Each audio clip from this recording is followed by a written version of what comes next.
right, hello everyone. Welcome back to Earn Your Runtime. I took a bit of a break. I took a 1 week break. Let me readjust my microphone here. I took a 1 week break. Was the Eid holiday, so Eid Mubarak if anyone is a Muslim. I'm a little bit late for that, but I digress. I took a bit of a break. I was traveling for Eid to see my family. And yeah, I just took a week off, but we're back. And today we're going to be talking about Once Upon a Time in Hollywood, Tarantino's last film. Not his last film, but the last one he put out, which came out I should probably know this before I do the episode, but I'm an idiot. I think it was 2019 when it came out. 2019, 2018, around that time. 2019, yeah. So this came out in 2019. And I guess I'll start off before I even get into the movie. I'm a big Tarantino fan. I grew up watching his movies. My father put me on to Kill Bill when I was younger. Probably way too young to watch it, but put me on to Kill Bill. And then he showed me Pulp Fiction and, Reservoir Dogs. And kind of my dad had this kind of selective. He would put me on to things that, I think he wanted me to see the greats of kind of every genre. So he would, show me, okay, here's Tarantino. Here's the movies you should probably start with. Okay, here's Martin Scorsese. Here's the movies you should probably start with. Here's Coppola. Here's the movies you should probably start with. And for Tarantino, I watched Kill Bill 1, Kill Bill 2, Volume 1, Volume 2.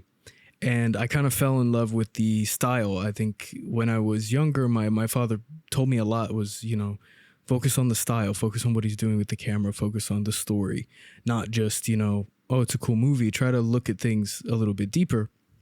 And I kind of fell in love with this fun, chaotic, but narratively rich style that Tarantino has. Granted, he's had a few misses that I'm not a fan of.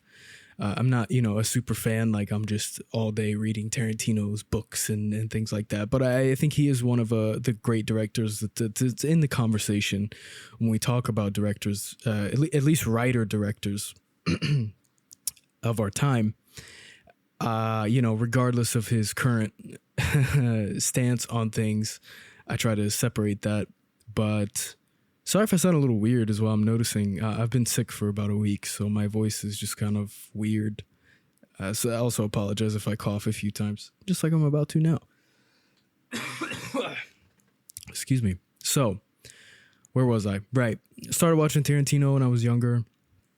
Was lucky enough to kind of have some exposure to him when Inglourious Bastards came out in 2008, I believe that came out. And again, I was probably too young to be watching these, but I really loved his style. I loved the way that the characters spoke to each other. I think Tarantino's dialogue is really, really fun and interesting and feels very natural. Or, it's just unique. Tarantino's a unique filmmaker.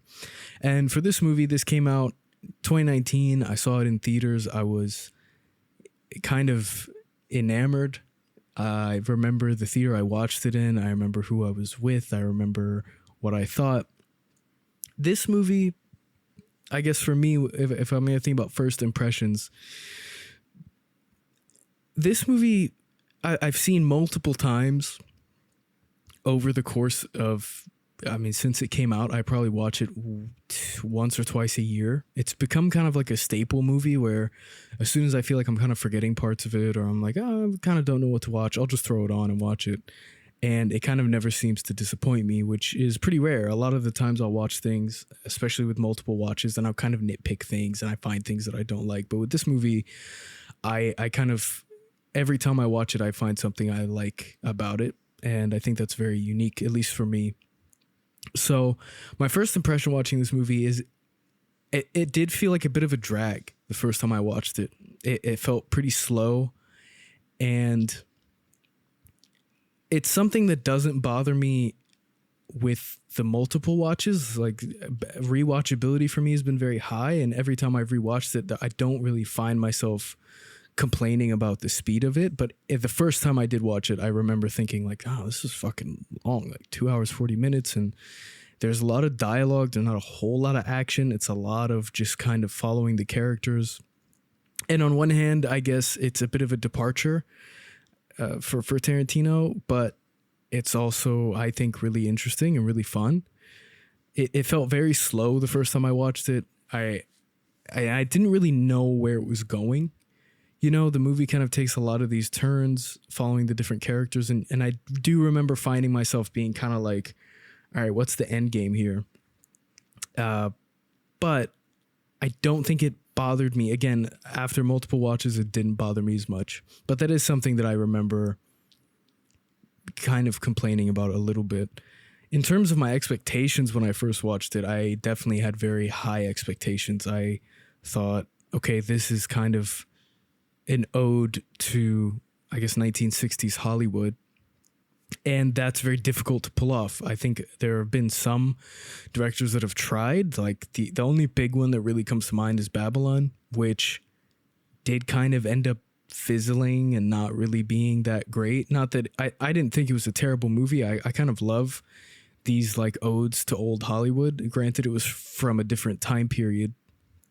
But there are movies that have come and gone where it's a similar idea, where it's like we're going to kind of have an ode to acting and the acting industry, filmmaking industry in Hollywood in a certain time period. And this one to me stands out as the funnest and most interesting, not only because you get to see kind of the inner workings of the industry in that time period, but you also get to follow the actual actor, Rick Dalton, Leonardo DiCaprio, kind of going through this weird transition of, I'm a shitty TV star, basically, who wanted to have a movie career and it fizzled out. And so I think this movie, going into it, I had very high expectations because it's an ode to 1960s Hollywood, which is a really interesting time in Hollywood. So I thought, okay, well, I'm assuming he's going to do this very well. And he did. Now, I've heard some complaints about the movie, specifically that there felt like there was a lack of story, which I don't fully understand the complaint. I can get to an extent where you feel like you're a bit lost sometimes and there isn't much going on. But I think there's a lot of story in here. There's a lot of, you know, there's this kind of mystery around Cliff Booth, who, you know, did he murder his wife? Did he not? Which it definitely insinuates that he does. And then, you know, kind of Rick Dalton and his character. And I feel like there is a good amount of story in this movie. And I think it made the movie feel more authentic, that maybe there wasn't such a huge narrative pulling.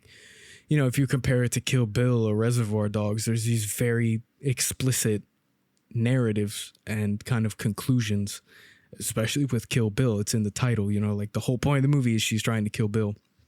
And in this one, it's not as direct, even compared to Inglourious Bastards or something like that. It's not as direct of a conclusion. Like there's not as direct of a final outcome when we compare it to some of his other work or other movies in general.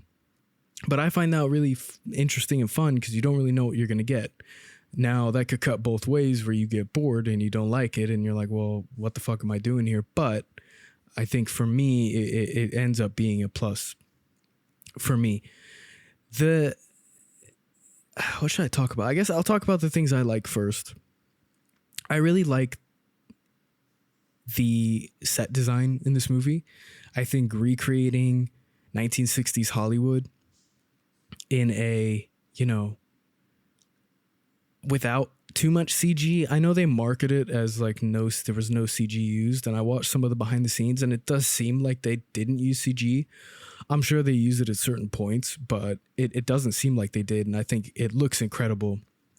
And as someone who obviously didn't grow up in the 60s in Hollywood, I think it was really interesting to see what probably at least one of the best depictions of Hollywood in this time period. It's a really good depiction of it.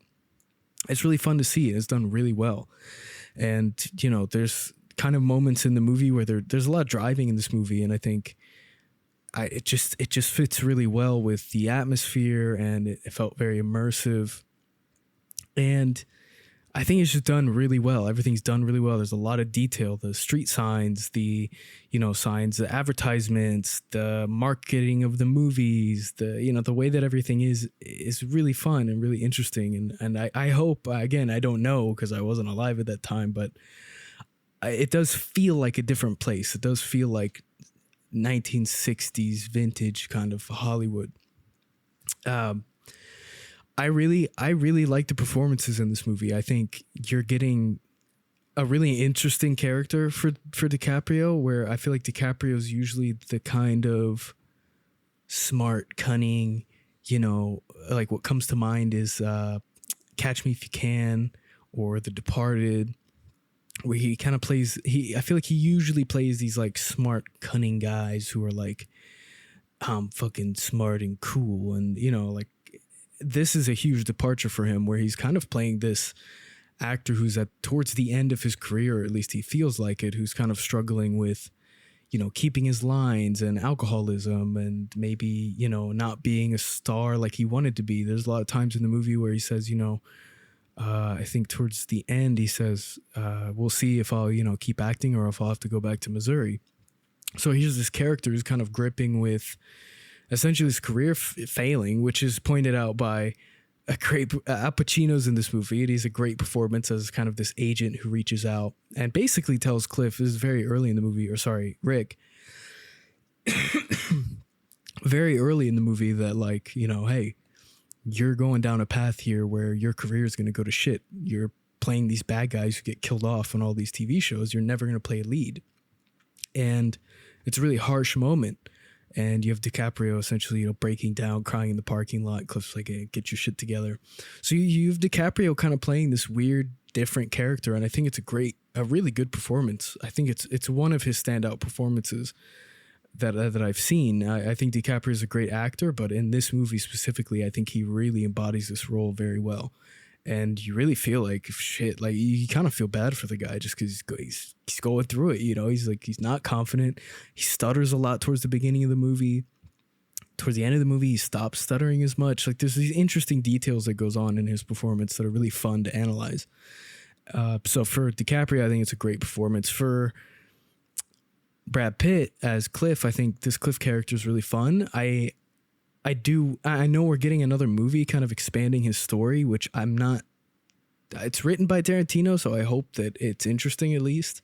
I'm not too excited for it just because I feel like sequels very rarely operate as an extension, if that makes sense. I feel like sequels very often try to be different from the first in a way that's not good. And I feel like it's very difficult to do sequels. So I'm looking forward to that, but I'm worried. But the Cliff character in this movie is really, really fun, interesting guy, stunt double dude, kind of badass, like aging stunt guy, stuntman, I guess. And he's really fun. You get another really good performance out of Brad Pitt. I would argue it's basically just Brad Pitt playing like a Brad Pitt character. Like he's not really playing anything that's too different from what he usually plays, which is usually like a cool guy who's physically able, you know what I mean? Like he fights. That's not too different from what I've seen from Brad Pitt, but nonetheless, I think he did a great performance, especially in the end where he's high and he's killing all the Manson members. I think it's a really fun depiction of that character. Their friendship is something I really like in the movie. I think it's one of those things where you have this, basically bromance, but it's strained a little bit. And you start getting to a point, towards the end of the movie, he's like, hey, I can't afford you anymore. And the movie does a really good job. And this is something I really like, is when you're watching the movie, you get the feeling that, hey, they're really good friends. They've been with each other for a long time, blah, blah, blah. And towards the end of the movie, when they end up kind of, essentially having to part ways due to Rick, kind of changing careers to doing spaghetti westerns and getting a wife, and he just can't afford it, And it's something that I talk about a lot, is you have to show me enough. You have to make me care about this thing. You know what I mean? Like, in a lot of movies, let's say, and it's usually a character that dies. In a lot of movies, they'll show you a character, they don't give them enough background, they die, and you're supposed to care. And I know that sounds very harsh, but I think it's a good example. In this movie, the character that dies is the relationship between Rick Dalton and Cliff Booth, and it does enough for you. You care enough about them as characters. You care enough about how they are together as characters that towards the end of the movie, you do kind of feel sad. You do kind of feel sad that like, oh, they have to like part ways, you know, and it does a great job at doing that. It does a great job at making you care for these characters. And I think a part of that is showing the mundane stuff. Another thing that I kind of really like about this movie, when you show enough of a character doing normal things, it's more relatable. You get to relate with them more, and you end up caring for them more. You know, I think like there's a scene with Cliff, Brad Pitt, when he goes home, he cooks some dinner, he gives his dog some food, he's watching TV, smoking a cigarette. He's just a regular dude. And I think some people may get this confused with like, okay, this is a useless thing you're showing. But when you do things like that, not only are you showing more of the character, he's on screen more, it's creating a thread that you can follow in terms of relatability, in terms of you being able to relate to this character. You know, at the end of the day, if you're watching a Mission Impossible movie or a fucking Jason Bourne movie, whatever you want to call it, a lot of these big action movies, Iron Man, you know what I mean? Like things like this, you don't really relate to the character. Like, yeah, okay, you don't want Ethan Hunt to die in Mission Impossible, but do you really have any emotional connection to this character in terms of, you know, can you see yourself in this character? Well, not really. Like, I don't see myself as an international spy. It's impossible for me to see that, right? As someone who's going to disable a nuclear submarine or some shit, it doesn't connect. But in this movie, it does a really good job at showing these mundane actions, like him cooking dinner, feeding his dog. Even they do the same with Rick Dalton, where he's, you know, going over his lines. He's making margaritas. He's, you know, in his trailer, threatening to kill himself. You know, you get these depictions of very honest, mundane acts that I think ultimately tie you closer to the characters, make you care more. And it's something I really like that I feel like a lot of movies now don't want to spend the time on. And I can understand that to an extent of like, okay, well, can I cut 20 minutes of my runtime by not showing Rick Dalton making a margarita, not showing Cliff Booth making dinner and feeding his dog? Probably. But what does that end up doing to the experience, right? What does that end up doing? By the end of the movie, are you going to feel the same if that was in or if it was out? And I think that's something that only a certain amount of directors can do and probably get away with just because of studio interference. But it's something I really enjoy that I don't think is done that much anymore, that I'd like to see more of. You know, I'd like to see more of these characters. Again, not a Mission Impossible, not a fucking, you know, a Marvel movie, because at the end of the day, you know what you're getting. You're getting a very high budget action movie. But man, I wish in some of these more narrative driven movies, more deep, you know, I guess, expression type of movies, I wish you saw more of that. Because a lot of the time, you know, even in these movies that are just a drama or just a comedy or just you know, whatever you want to call it, that's not an action movie, you don't get a lot of this character development. And I think it's really important to get you to give a shit. Like the hardest thing in movies for me, I feel like, even probably as a writer, would be how do you get an audience to give a fuck about anybody in the movie? And I think this movie does a really good job at doing that. Margot Robbie, her performance was great in the movie as Sharon Tate. And, you know, there's some things that I'm not super a fan of. Like, I don't know if it's kind of weird where they're playing this weird line of like, of sexualizing her, but then not, which I kind of understand. I kind of don't. But I think what her character was meant to portray was this innocence and, you know, this depiction of what a star should be, which is someone who's just grateful to be there and someone who's really just loves acting. And I think her character portrays that very great. And again, you have these mundane scenes. I remember the first time watching it, just because I know what happens in real life. Obviously, she was tragically, you know, murdered. Um, Again, you've watched her do these mundane things like put in records and fold clothes and, go, there's this great sequence where she goes and watches her own movie at the theater. And it's a really, I guess, like heartwarming sequence because you kind of can tell from the character and the way it's portrayed, the way it's written that, she just loves doing this.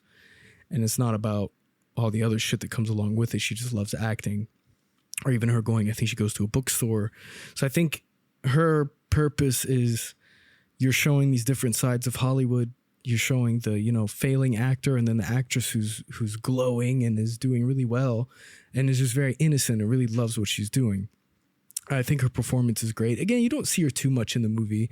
And I don't know how to feel about the odd sexualizing that they do of her. It's very like random and it's not a huge part of the movie, but it is weird. It did catch me off guard the first time I watched it. But I think I understood what her point of in the movie was. And I know a lot of people, and I guess I could talk about this. I'll talk about it after, actually. Sorry, I'm kind of gathering my thoughts. Her performance is great. Everyone's performance in the movie is really good. I think you're getting top tier performance out of everyone. Even Kurt Russell, who pops up kind of sparingly, also is the narrator.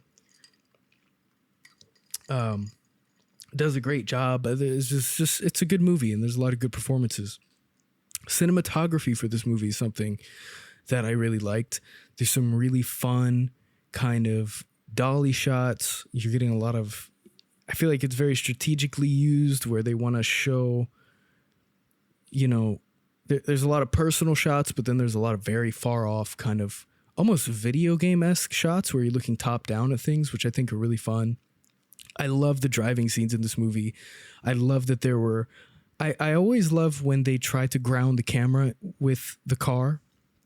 I know a lot of the times in movies you get essentially a car following another car and just a camera mounted on the car that's following the main car, if that makes sense. And in this movie, you do get that once in a while, but there are a lot of times where the camera's mounted on the trunk and you're overlooking the entire car, or the camera's mounted on the front or on the side.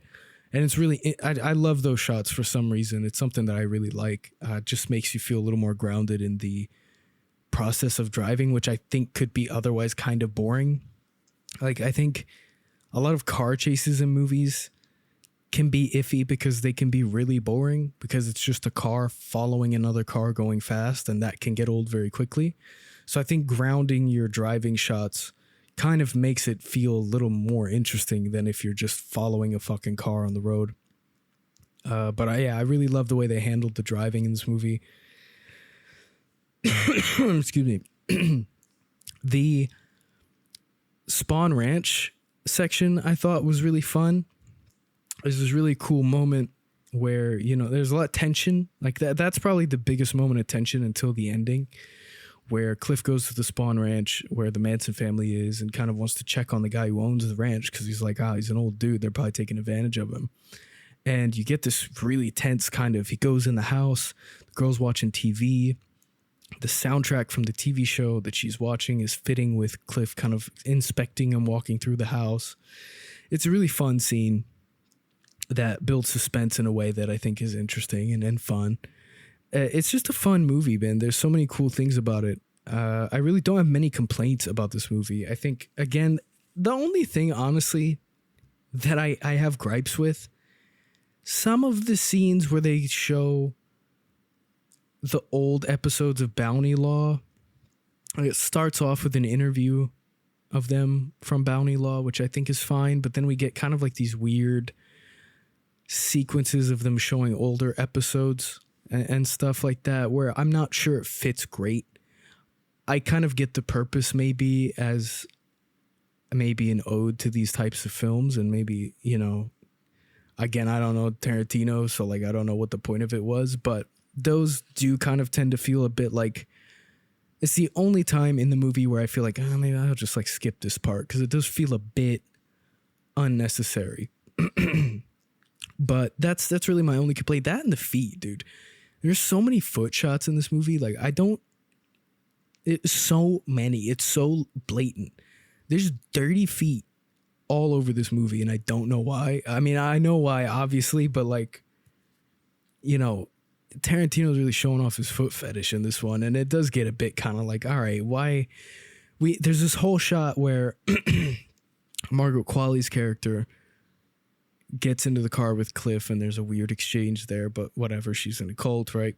She puts her dirty feet on the dashboard against the window, and it's like a good 10 seconds where we're like super focused on the feet, and even the characters both look at her feet. It's just weird. Like, again, I don't know if it needs to be there. It doesn't take away from the movie for me, but like at the end of the day, I'm kind of like, do we need that sequence? Probably not. In this movie, you get Tarantino rewriting history again, as you did in Inglourious Bastards. And this one, I don't know how to feel about this one. I'll talk about the ending after, which is probably one of my favorite sequences.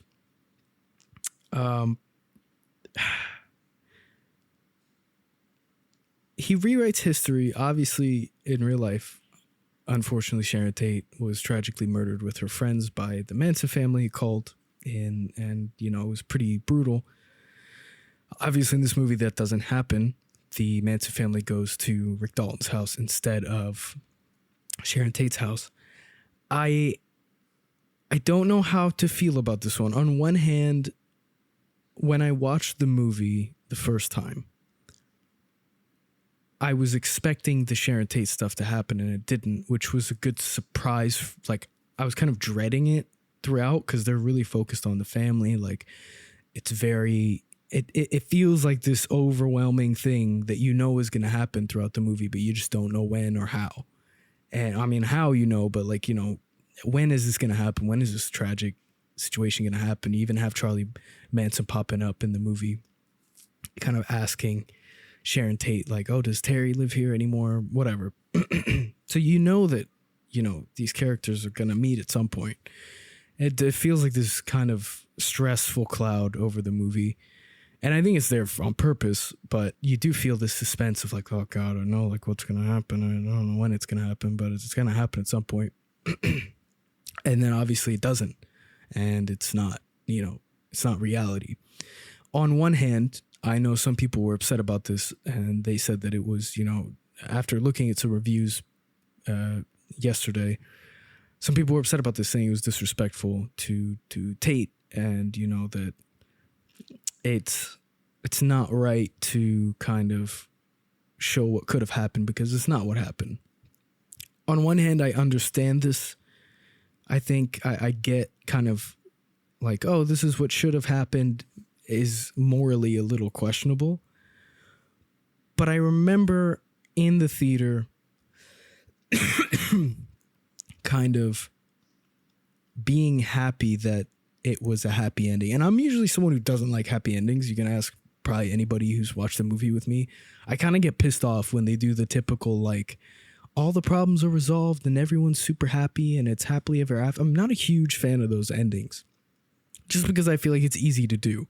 I feel like it's easy to present a set of problems, have the characters figure them out throughout the movie. By the end of the movie, the problems are solved and you're good. I feel like that's a very cheap route.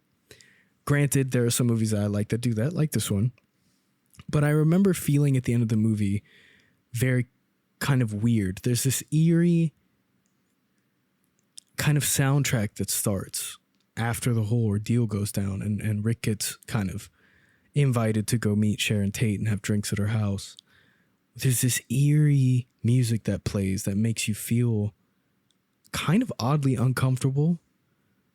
And it feels, it's a weird choice. And I remember feeling oddly uncomfortable with that music choice.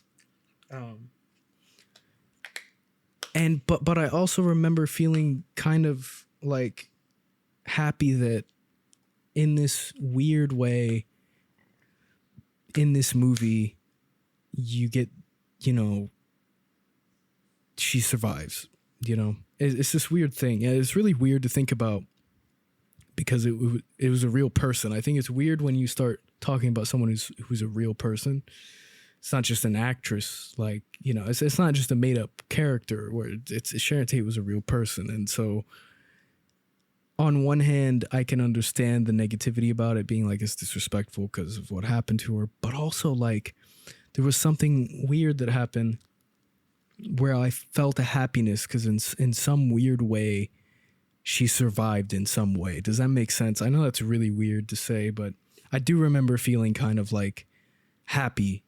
It left me with a good feeling, even though it left me with it was like an eerie good feeling because of the soundtrack that the music that they used at the end. So I don't know. It was very satisfying, but I do think it's a bit, I don't know though, because when I really think about it, right, it's a movie about Hollywood and it is a movie, and there is this weird, again, another weird feeling I had where it was kind of like, yeah, it's a movie. You could do whatever you want in it. And maybe that's the point, is that, you know, it doesn't have to be so fucking awful realistic. It's a movie. So in some way, it feels kind of like a fantasy, right? It feels kind of like a positive fantasy, if that makes sense. And maybe that's the whole point, is that it is Hollywood. It's all fantasy. It's all just, you know, it's all fake in a way. Again, maybe that's really fucking, you know, like film student shit. Like, yeah, that's the main point of the movie. But I've seen the movie a lot, and I feel like when you watch a movie enough, you can start to analyze it like that. And, you know, I know it sounds nerdy, but hopefully whoever's listening enjoys it. But yeah, it felt kind of like a weird fantasy that, again, to me was satisfying. I don't know if morally how that is to kind of rewrite someone's tragic death and to them not dying. Because in some way that's, I think I know what the melancholy feeling comes from, is that at the end of that movie, when Sharon Tate survives, you feel sad that wasn't what happened. I think that's what I remember feeling, if I'm remembering myself accurately. I remember feeling like, fuck, that sucks that she didn't have that ending, you know? Because it's just unfortunate. But let's see. Before I talk about the ending, I guess I'll talk about maybe some of the other things. The music choice in this movie is really awesome. There's not a lot of, I guess, original soundtrack to this movie. It's a lot of songs from the 60s or 50s. And I kind of like that because it helps put you in the time. You know, I think if there was an original score that kind of overwhelmed the majority of the movie, it might not feel as 1960s as it could have. Does that make sense? And maybe that's why that final moment at the end of the movie, which I think is a soundtrack from another movie, from an older movie. I can't remember the name of that movie, but it's a soundtrack from an older movie. But it is a traditional kind of orchestral, score. Throughout the whole movie, you get these 60 songs, and then at the very end, you finally get kind of something resembling an orchestral score, which I think, again, kind of makes that moment stand out. But I digress. I think the music choice was really fun throughout the movie. You get a lot of 60s hits, and, you know, I think it fits very well. I don't think you ever visually get bored in this movie. It's something really interesting about the way that this movie was shot in terms of colors, where, you know, a lot of the times when you're watching movies that take place in LA or take place in somewhere that resembles a fucking desert, there's always this fucking filter over everything. There's always this like shitty, like, desert filter that everyone uses that I kind of hate. It's like this weird, almost greenish yellow film that just goes over the entire movie, or even just like scenes when they're in the desert, that really pisses me off. And they don't use it in this movie, thank God. I think there's a little bit of it at the Spawn Ranch sequence, but it's not noticeable. So visually, this movie is really, it's good to look at, you know, it's really well shot. You know, when I think about what this movie is about overall, when I think about, you know, what is this movie actually about, I think it's a mixture of a lot of things, like a Hollywood myth kind of versus reality, maybe a bit of male ego, you know, the fragility of that. Obviously, a lot of nostalgia. Obviously, the filmmaker Tarantino probably has a lot of nostalgia regarding 1960s Hollywood, so it's definitely a nostalgia piece. But I don't know. I feel like this movie, for me, kind of just represents like this weird reality that I think a lot of people think of Hollywood as this kind of just star land, that everything's super fine and happy. When in reality, people still struggle with, with everything. Whether that be, even towards the end, Sharon Tate's pregnant and they talk about her kind of being sad that she's pregnant in a way, kind of just like typical, like, oh, I'm pregnant, I'm tired. And, again, another mundane thing that makes you care about the character. I think this movie's a weird combination of nostalgia and kind of like the representation of the myth of Hollywood, and the kind of like, I feel like they treat Hollywood as this mystical kind of character in the movie where it's like almost, it's like Hollywood's going to give you what it's going to give you and good luck is kind of the way it's treated in this movie, I feel like. But yeah, the movie's about a lot of things, but I think that's the main takeaway. And again, I just want to talk about like, you have this overarching fear of what's going to happen to Sharon Tate throughout the movie. And it's exemplified and it's exaggerated because of the moments you spend with the character. And you do have a fear for her, especially when towards the end where she goes out with her friends to a taco place. And like I said, they talk about the narrators, like she has a bit of pregnancy melancholy or whatever. It makes you care about her and it makes you worried throughout the movie what's going to happen to her, because she's portrayed as this kind of like cute, fun, innocent woman. And it makes you worried. It makes you like concerned, and I think it's a really good, like, again, proof of like, you got to show a character enough for me to care. You got to show them enough shit about them, or at least enough about them to make me worry, or enough about them to make me sad when they die or whatever. And they do it really well in this movie. This is like a great, I feel like, example. If you were like a student or something and you wanted to see how you could get people to care about characters, as long as you're not writing like, some Marvel movie or something, this is a great example of how you get people to care about the characters. Yeah, overall, this movie is definitely a 10. Oh, wait, I got to talk about the ending. Oh, my God. The ending sequence is fucking crazy. So, obviously, it's not, like I said, it's a kind of rewriting history. They end up going to Rick Dalton's house to do the bidding, the devil's bidding or whatever. And that fight sequence is insane. It's so gory. It's over the top. The dog bites Tex, and Cliff Booth is high on acid and he's fucking beating people's heads in. It's a crazy sequence. The woman gets, is her name Mikey? It's a weird name for a woman. I think it's like Michael Madsen's daughter, gets burnt alive in the pool with the flamethrower that we see. It's a crazy, violent, over the top ending, but it serves as a great release for the tension that's been built up throughout the movie. Like I said, there's this cloud of, what's going to happen to Sharon Tate, and you're worried about it. And then you get this like cathartic, crazy, violent release at the end that kind of wraps things up in a way that I think is really well done and fun. And, it wouldn't be a Tarantino movie without the blood and gore, right? So ending is super fun. I definitely didn't see it coming. It was shocking the first time I saw it. The only critique, like I said before, was probably the foot stuff. Maybe you probably cut the foot stuff out. That doesn't need to be there. And those older sequences where you see like, the 14 Fists of McCluskey and like all of these old, I don't know, maybe just the old Bounty Law stuff. Because the scene where he's in the Nazi camp, I think it is, or even the scene where he's flamethrowing the Nazis, it does serve a purpose. So maybe just the Bounty Law stuff I would cut out. But again, it doesn't bother me enough to be like, oh, it's a 9 out of 10 instead of a 10. You know what I mean? Yeah, I don't know. Overall, I think this movie is great. I definitely recommend to watch. It's a 10 out of 10. I've rewatched it so many times. it's a fun movie to watch. It's a fun movie to nitpick because its length. You can kind of find new things about it that you like over time if you want to, put it on before you go to bed or put it on while you're chilling out. It's a great movie. There is something that